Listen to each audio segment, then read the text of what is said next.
Harry, thank you so much. Hi, root to the bros. Don't matter where we are, we can have on suits, ties, tuxedos. I could be in a swimming pool somewhere, there'll always be a queue. Airport. One time I was at the airport, the pilot turned around. Rude dog. I'm like, fly the plane. Fly, stay focused on the plane. My name is Terrence. I am so happy to be here. My mom was pregnant with me when she was 17 years old. She finished high school at 18, and she did not have an opportunity to go to college because she had a kid. She was working 2 jobs, back and forth on the train with a little 8-pound child strapped to her chest. So for my mother, me going to college was the most important thing in the world. It meant everything to her. So I did. I got accepted into North Carolina A&T State University.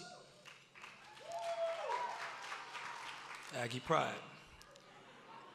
But that is not where the journey, it's not where I'm doing my serious speech, Aggie's shit. It's not the end of the journey. You know, going to college is tough. The bills are tough, tuition is expensive, room and board is expensive, trying to eat and make ends meet and get through college is a tough thing. I was on academic probation and I was this close to dropping out of school. I had a professor, her name was Cherie Lawson, and she told me about the Thurgood Marshall Scholarship Fund. This was way before the movie. This was before Chadwick Boseman. I had to do my research. I had to see what was going on. And when I learned more about him and realized how dope he was, I wanted this scholarship so much. And by the grace of God, because it certainly wasn't my grades, by the grace of God, I was a recipient of the Thurgood Marshall Scholarship at my school. That scholarship, it just wasn't about the money. It was the fact that an organization as prestigious as this believed in me. They believed in me. That gave me so much confidence to make it through college, and without going through college and graduating, there would have been no 106 in Park for me. Without 106 in Park, there would have been no Think Like a Man for me. Without Think Like a Man, there would have been no E! News, no Grammy, Oscar, red carpets. I wouldn't have been able to feed my family if it wasn't for that level of commitment and that level of belief. So I stand here not just as a presenter, I stand here as a testament to what this program can do. So thank you to the Thurgood Marshall Scholarship Fund from the bottom of my heart for believing in me, and for everybody in this room, please dig deep into those pockets to do your part for the future me's and the future you's. Thank you.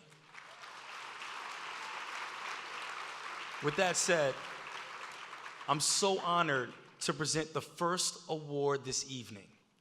I'd like to introduce you guys to Leslie T. Thornton.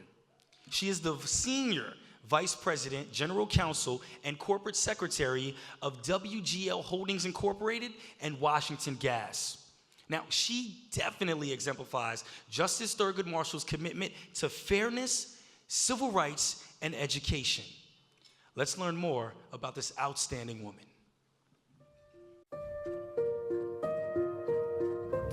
When I was in high school, I read a book by a Judge Lisa Rachette. She was on the Philadelphia Common Pleas Court.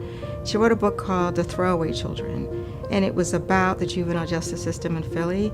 And I read this book and I thought, that's what I'm going to do. I'm going to right all the wrongs of the criminal justice system in the world. And that's what I did for a while. And I was in the Clinton administration for 8 years when education was the top domestic priority of the president, and I was chief of staff to the education secretary. I got to do presidential debate prep. I got to do continuity of operations of government. That's all I can say about that. I got to fly on Air Force One. Just amazing, amazing things. So I think the catalyst for my success, I would say, was stubbornness, maybe. Only half joking about that. Hard work, clearly, really good education. And I think, we all stumble, right? No one gets where they are without stumbling. And I think the key to that is just picking yourself back up and brushing yourself off and moving ahead. I think particularly now, it's really important that we focus on supporting our young people to get as far as they can get in school so that they can become the next leaders and be leaders of courage and commitment and integrity and strength. So the advice I would give to young people that are thinking about law school or a legal career, I would just say bring it. And punch above your weight. It's hard, it's long, but it's worth it, and we need you. Receiving this award from the Thurgood Marshall College Fund means everything to me. I grew up in a household where it wasn't an option not to go to college. And my parents were in a position to put 4 kids through school as far as we wanted to go. And so the ability to help support an organization that supports kids, people that look like me, reach those goals means everything to me.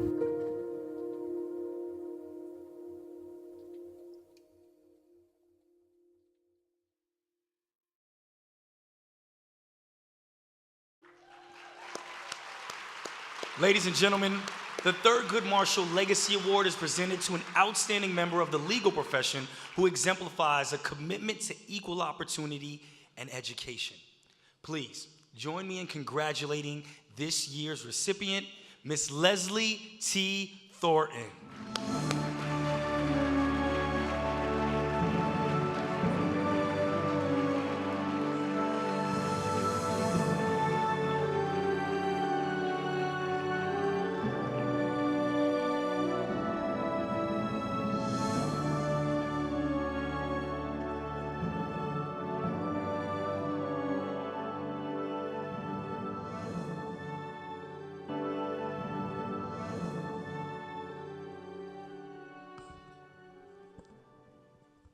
Good evening. Wow. Thank you for this. Thank you. It's amazing. Thank you all for being here. I can't even see how far back that goes. As you heard, I grew up in a household where higher education was not optional.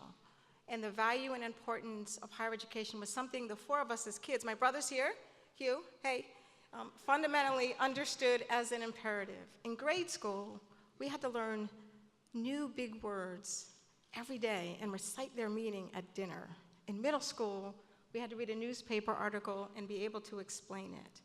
I suspect some version of this story is true for many of the esteemed people in this room. But it was not until I was working for U.S. Education Secretary Dick Riley, who you saw, in a presidential administration where education was the top domestic priority, that I understood acutely that all my adolescent grumbling about all the school stuff notwithstanding, we were profoundly blessed as kids and supported to be pushed towards and to get through school, to get to college, to get through college, to go to graduate school. And just how many people do not have those opportunities and experiences? Today, especially at this time in our country, where basic liberties and rights are being threatened, where all men and women are not created equal, where right and good can seem like just notions, we must give our young people the tools they need to take the helm and to steer us true. We must make sure to give our young people the building blocks that will propel them to be the leaders who walk proudly in their authority with integrity and grace and goodness towards whatever it is they want to become: engineers, astronauts, lawyers, doctors, teachers, presidents. Dr. Martin Luther King Jr. had the audacity to believe that people everywhere can have education and culture for their minds. I have the audacity to believe that with our help, with all of your help, the young people in this room, the young people who benefit from the Thurgood Marshall College Funds will not only have education and culture for their minds, but for their future, for our future. And for these great leaders to come, all of you guys out there, I offer you Thurgood Marshall's direction. Where you see wrong or inequality or injustice, speak out, because this is your country. This is your democracy. Make it, protect it, pass it on. Thank you.